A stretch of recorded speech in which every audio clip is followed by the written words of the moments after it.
Assalamualaikum warahmatullahi wabarakatuh. Selamat pagi, salam sejahtera untuk kita semua dan salam olahraga. Yang pasti, salam sehat untuk kita semua. Untuk minggu ini kita akan membahas tentang pola penyerangan. Minggu kemarin kita tahu sudah ada penjelasan tentang pola penyerangan dan pola pertahanan dasar yang sudah dijelaskan secara rinci. Untuk minggu ini kita akan mengulas tuntas apa itu pola penyerangan. Pola penyerangan, taktik dan strategi di dalam pola penyerangan, penguasaan penyerangan yang harus dilakukan ketika kita bermain dalam bola voli.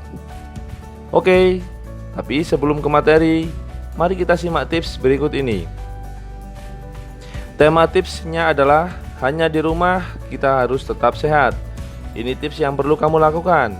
Menjaga kesehatan di rumah serta menerapkan aturan social distancing selama musim pandemi mungkin telah menyebabkan kebosanan tersendiri. Namun, mau tak mau, kamu harus menerapkan aturan tersebut. Ketidakjelasan kapan pandemi ini akan berakhir tentu membebani pikiran kalian, apalagi ditambah dengan badan yang kurang aktif bergerak. Bisa jadi justru membuat kondisi kesehatan kamu semakin drop, semakin tidak enak dan semakin tidak nyaman. Jangan sampai niat untuk menjauhi virus ini malah bikin kamu stres dan menimbulkan penyakit lainnya. Nah, untuk itu berikut ini adalah beberapa tips yang perlu kamu lakukan untuk menjaga kesehatan di rumah selama musim pandemi COVID-19. Yang pertama adalah gerakan badan, atau kamu harus rajin berolahraga. Rumah memang beda dengan gym, tempat kamu biasa berolahraga. Tapi ingat, kalau kamu harus tetap aktif secara fisik. Dengan aktif secara fisik, dengan aktif kamu bergerak, kamu bisa mengontrol berat badan kalian dan mencegah penyakit seperti diabetes, tipe 2, stroke, dan tekanan darah tinggi. Bergerak selama 5 menit di sela-sela waktu bekerja atau dengan jalan kaki di dalam rumah atau stretching bisa melancarkan sirkulasi darah dan otot. Biarkan tubuh kamu gerak walaupun ringan agar tetap aktif dan sehat. Untuk olahraga, kamu bisa melakukan olahraga tanpa alat seperti naik turun tangga, stretching, atau zumba, atau juga bisa yoga, atau masih banyak lain. Di internet juga banyak nih kelas-kelas olahraga online di mana kamu bisa turut berpartisipasi bareng teman-teman kalian. Yang kedua adalah perbanyaklah membaca buku. Saat ini adalah saat yang tepat untuk melihat kembali koleksi buku yang kamu miliki. Novelkah itu, buku ceritakah itu, tabloidkah itu, ya bermacam-macam. Dengan membaca buku, kamu dapat mengalihkan pikiran dari hal-hal yang bikin kamu stres, yang dapat menyebabkan munculnya berbagai macam penyakit baru. Dan kalian bisa menghindari stres untuk menurunkan sistem imun kalian, sehingga kalian kurang beresiko terhadap penularan COVID-19. Yang ketiga adalah meditasi. Meditasi untuk meningkatkan atau menenangkan pikiran dan menjauhkannya dari stres bisa menjadi pilihan yang tepat. Sekarang sudah banyak aplikasi di smartphone yang bisa kamu download sebagai panduan agar kamu bisa bermeditasi dengan tenang dan baik. Untuk kamu yang biasa mengambil kelas yoga, ayo gelar mat kalian atau gelar karpet yoga kalian dan lakukan pose yang kamu bisa lakukan. Ini waktu yang tepat untuk kamu menyempurnakan pose yoga sekaligus bermeditasi dengan tenang. Pada kesempatan kalian saat kalian kelas 11 dulu, Bapak pernah membuat gerakan-gerakan yoga. Silahkan buat kembali, silahkan gerak kembali, silahkan ingat kembali gerakan-gerakan tersebut. Yang keempat adalah makan makanan yang sehat dan bergizi. Selama di rumah, jajan online menjadi pilihan yang tepat. Pilihan yang menggoda banget, apalagi kalau sudah bosan dengan makanan yang ada di rumah. Apapun itu, pastikan kamu tetap memenuhi nutrisi yang seimbang biar badan tetap sehat dan berkualitas. Sebagai alternatif, kamu juga bisa mencoba bikin resep-resep baru yang teman kamu bagikan di media sosial ataupun di internet. Kamu bisa mencoba resep baru dengan masakan sendiri. Kamu tahu kebersihan dan bahan-bahanan yang akan dibuat, makanan yang akan dibuat, sehingga kamu bisa memastikan keamanan dan kebersihannya. Demikianlah 4 tips yang bisa kalian lakukan selama kalian belajar di rumah. Tips singkat dengan di rumah kita tetap sehat, inilah dari saya. Semoga bisa bermanfaat dan bisa diimplementasikan oleh kalian semuanya. Terima kasih. Baiklah, kita mulai masuk ke materi inti kita, yaitu macam-macam pola penyerangan. Di dalam pola penyerangan ada melindungi penyerang, ada istilah cover. Cover adalah suatu proses serangan dari pemain penyerang yang melambungkan kembali dari blok atau bendungan. Pihak lawan harus diterima oleh pemain bergunya yang sama-sama telah mempersiapkan diri untuk membela dan membentuk pertahanan di pertahanan kalian sendiri. Tujuan dari cover ini adalah untuk melindungi penyerang, untuk melindungi seluruh lapangan terhadap segala bola yang dilambungkan kembali dari blok pihak lawan. Jarak antar kelompok-kelompok yang berkumpul di sekitar penyerangan bergantung dari lambungan atau passing dari setter atau pengumpan. Kualitas blok dari pihak lawan, arah lajunya yang dipukul oleh penyerang jelas tidak menentu. Maka dari itu cover atau melindungi penyerang itu sangat penting dan harus kalian pelajari.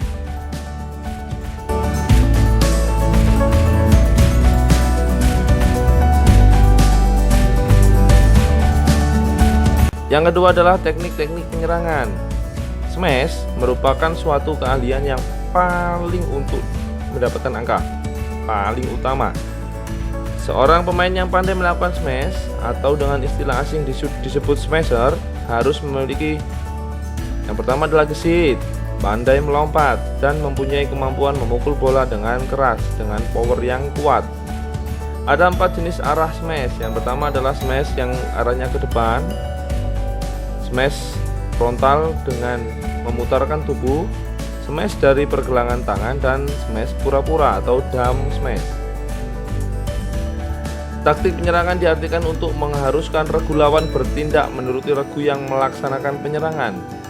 Oleh sebab itu, informasi suatu regu harus merata pembagian kekuatannya dalam posisi apapun untuk melakukan serangan, sehingga penempatan smasher, set upper atau pemain universal harus diperhitungkan dengan matang agar dicapai pemerataan kekuatan dalam penyerangan.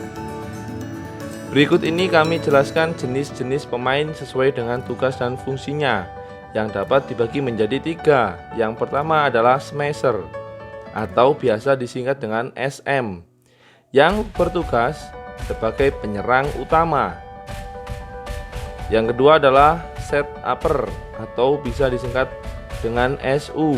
SU atau set upper ini adalah bertugas sebagai pengumpan ke arah smasher. Kalau orang kampung atau orang di wilayah kalian mungkin menyebutnya adalah tosser. Posisi yang ketiga adalah universal atau disingkat dengan U. Bertugas dan berfungsi adalah serbaguna. Dia juga bisa mengumpan, dia juga bisa smasher. Artinya dia memiliki tugas atau perlakuan yang lebih dari teman-temannya. Dia bisa smash dan dia harus bisa mengumpan pula. Dari jenis dan fungsi pemain di atas dapat dijelaskan macam-macam sistem penyerangan sebagai berikut.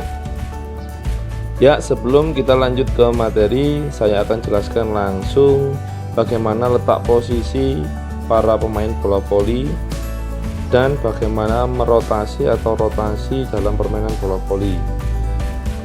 Oke, baiklah, saya akan menjelaskan tentang posisi terlebih dahulu. posisi 6, posisi 5, posisi 4, posisi 3, posisi 2, dan posisi 1. Kita tahu bahwa di permainan bola voli ada 6 pemain yang berada di dalam lapangan dan ada 6 cadangan yang ada di luar lapangan. Di dalam lapangan ada beberapa posisi yang harus kalian ketahui. Nah, berikut ini adalah tangkapan layar yang ada di aplikasi HP saya tentang posisi pada saat kalian memulai pertandingan. Posisi yang pertama ada di sebelah sini. Ini posisi pertama. Posisi yang kedua ada di sini, posisi yang ketiga, dan posisi yang keempat. Selanjutnya ada posisi 5 dan posisi 6. Untuk rotasi, untuk perpindahannya itu searah dengan arah jarum jam. Jadi pindahnya bergeser ke kanan kalau yang berada di posisi 4, 3, dan 2. Pindahnya bergeser ke kiri kalau posisinya ada di posisi 5 dan 6, 1, 5, 6, dan posisi 1. Contoh sebagai berikut. Posisi 6 akan ditempati oleh posisi 1.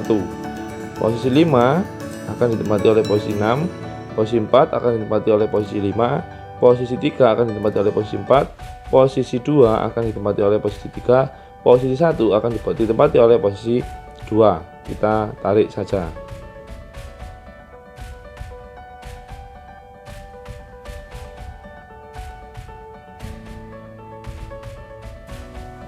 Ya, demikianlah rotasi yang pertama. Rotasi ini akan berubah ketika kita mendapatkan poin.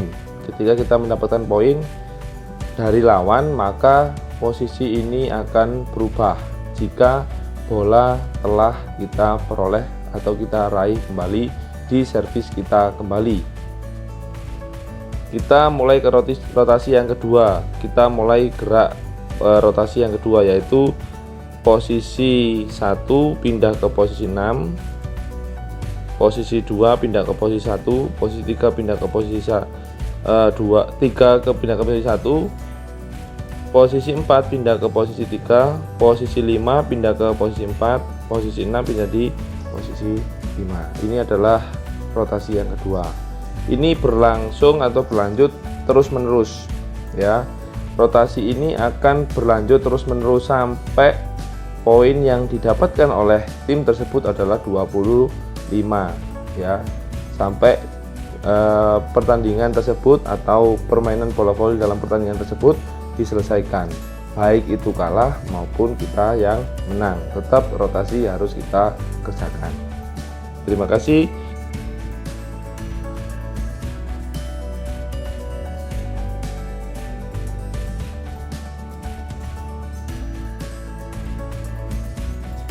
Baiklah anak-anak, kita masuk ke materi sistem dalam pola penyerangan yang dilaksanakan selama bertanding ketika permainan bola voli. Sistem yang pertama itu adalah sistem yang menggunakan 4 smasher dan 2 set upper. Artinya menggunakan 4 pemukul dan 2 pengumpan. Berikut ini saya jelaskan video untuk posisi yang telah saya berikan, yaitu sistem 4 smasher dan 2 set upper. Di posisi 6 ada set upper 2, di posisi 5 ada smasher 4, di posisi 4 ada smasher 1, smasher utama, di posisi 3 ada set upper 1 atau set upper utama, di posisi 2 ada smasher 3 atau smasher yang tidak begitu bagus, di posisi 1 ada smasher 2. Ya, untuk penjelasannya atau keterangan yang harus kalian ketahui adalah smasher 1 di posisi 4 dan smasher 2 di posisi 1 tempatnya harus berlawanan karena kekuatan dan kemampuannya hampir sama atau hampir seimbang dalam serangan terhadap lawan. Maka posisi 4 dan posisi 1 atau smasher 1 dan smasher 2 ini arahnya harus berlawanan, tidak boleh sejajar. Berikutnya SM3, smasher 3 lebih baik daripada smasher 4. Smasher 3 ada di posisi 2, semester 4 ada di posisi 5, sehingga ditugaskan membantu semester 2, di mana kemampuan menyerang kurang sebanding dibandingkan semester 1.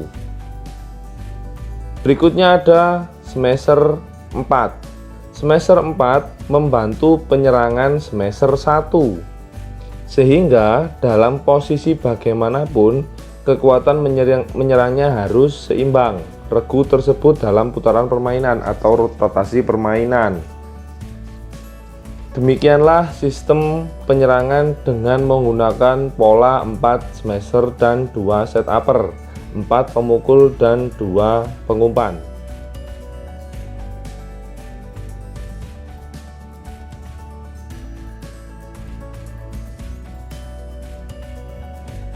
Yuk kita mulai sistem yang kedua dalam penyerangan di bola voli. Sistem yang kedua yaitu menggunakan 4 smasher, 1 set upper, dan 1 universal.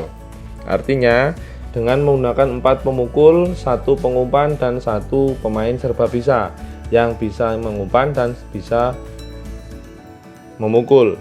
Berikut ini adalah posisi dari pemain tersebut. Posisi 6 ditempati oleh set upper. Saya ganti namanya dulu.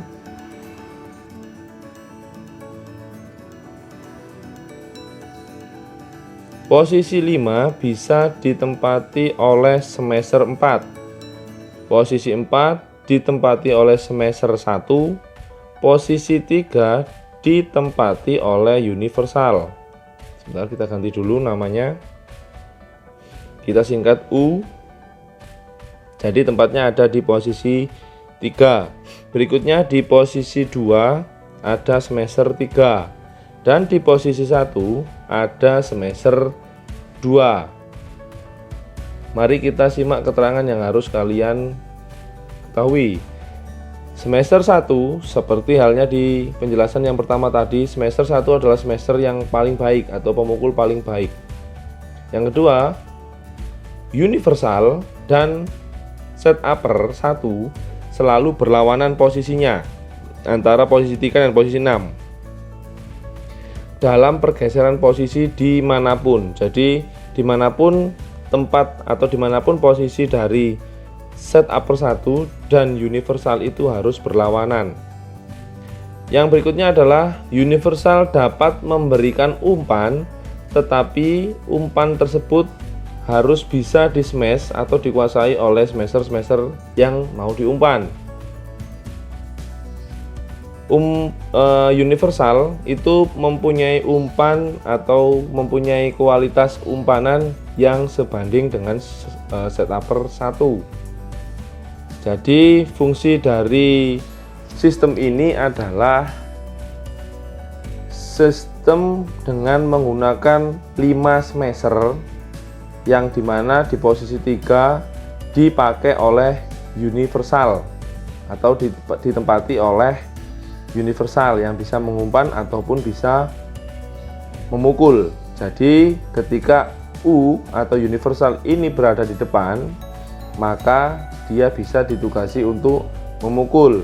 Jika dia di belakang, bisa ditugasi untuk mengumpan ataupun sebaliknya dengan posisi nomor 6 atau dengan posisi SU1, set upper 1. Demikianlah penjelasan sistem yang kedua.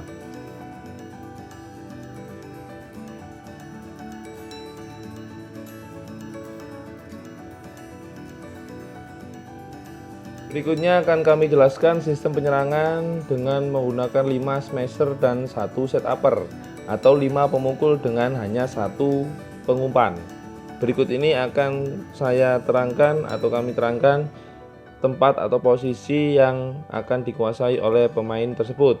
Di posisi 6 ada smasher 5, di posisi 5 ada smasher 4, di posisi 4 ada smasher 1, di posisi 3 ada set upper, di posisi 2 ada smasher 3, di posisi 1 ada smasher 2. Maaf, di posisi 3 saya rubah dulu. Ini ada SU, set upper. Jadi ini set uppernya hanya 1. Keterangan yang harus kalian ketahui yaitu Yang pertama, set upper harus bersilangan dengan semester 5. Selama set upper dalam posisi di depan atau tempat ketiga di depan setelah garis serang, maka semester 1 atau semester 2 harus ada di posisi depan salah satu untuk dapat diandilkan produktivitasnya dalam menyerang. Berikutnya adalah jika set upper tidak dapat mengumpan dengan baik, maka SM terdekat dengan bola bertugas sebagai pengumpan.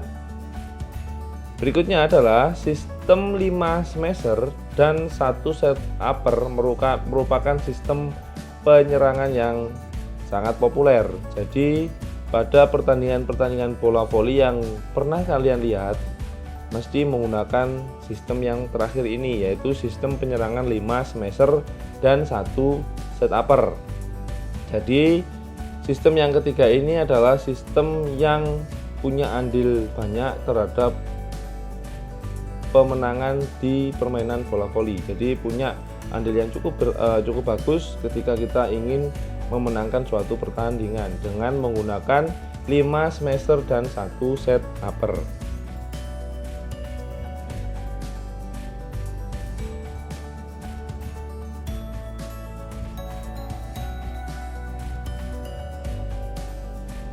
Ya baiklah, kita masuk ke yang keempat, sistem yang keempat yaitu sistem penyerangan yang ditinjau dari posisi tempat penyerangan.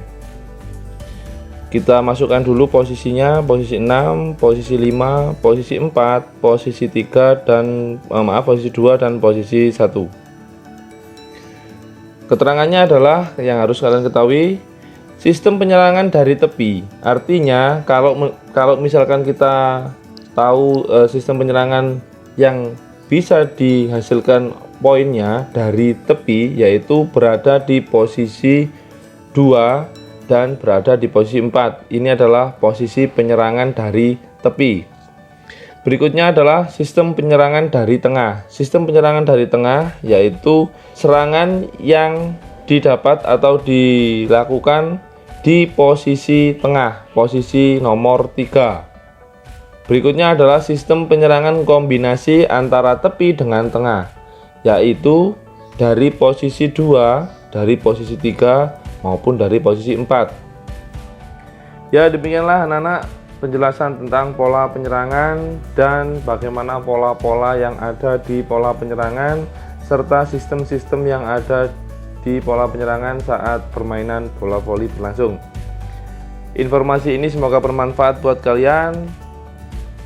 Semoga bisa kalian terapkan, kalian camkan dengan baik dan bisa kalian implementasikan di lapangan ketika kalian mau mempraktekkan sistem penyerangan di dalam permainan bola voli.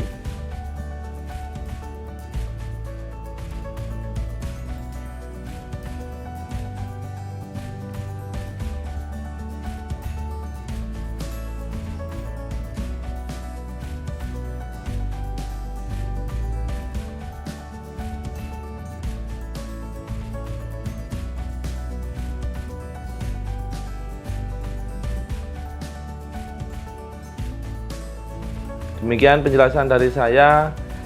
Apabila ada kata-kata saya yang kurang berkenan, apabila ada kata-kata saya yang kurang tepat, saya meminta maaf yang sebesar-besarnya. Akhirul kalam. Wassalamualaikum warahmatullahi wabarakatuh.